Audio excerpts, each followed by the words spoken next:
Well, Ben, that was a frustrating last couple of days. Definitely was, yeah. I think we felt we got into a good position in the game. On a tricky wicket, I think there's 31 wickets in 2 days. So in that context, we felt pretty confident to bowl them out there for less than 270 odd. So yeah, kind of the range has taken the whole fizz out of the game, and in the end it's petered out. Dominated as well for the first two. Yeah, we felt so. As I say, in the conditions, we got into a great position in the game.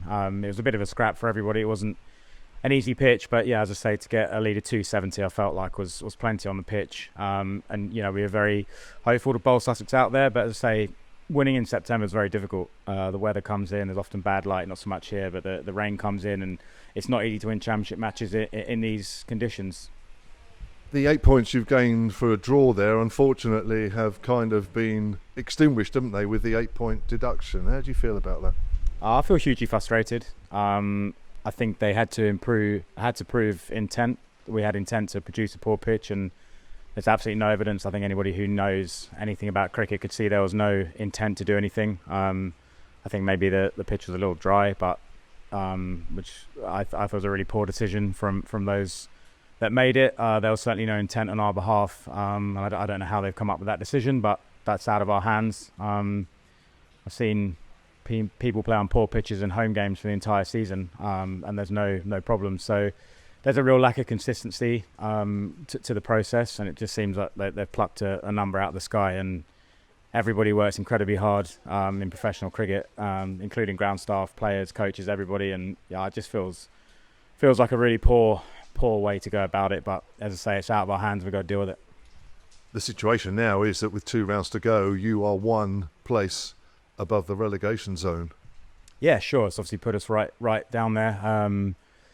And again, hopeful to get a win here. That's not worked out. So no, we know the situation we're in. We go to Taunton. We know exactly what we've got to do. We've got to put in a good performance, and we've won there before, and we've got to do it again. The guys are in a good space, are up for it, up for the scrap, and yeah, we've known this September was coming for a while. So yeah, we're in the hunt to stay up. And there's a peculiar situation really where it's not actually 100% certain that there's relegation anyway, because there's still a vote and counties to agree the format for next year. It may be 2 places are relegated, but it may not. Yeah, it's bizarre, isn't it? I spoke about it the other day, didn't we? It is bizarre to not know exactly what you're playing for during a season. Again, decisions that are out of our hand. We've just got to try and stay up in the traditional sense, and whatever comes next year will come.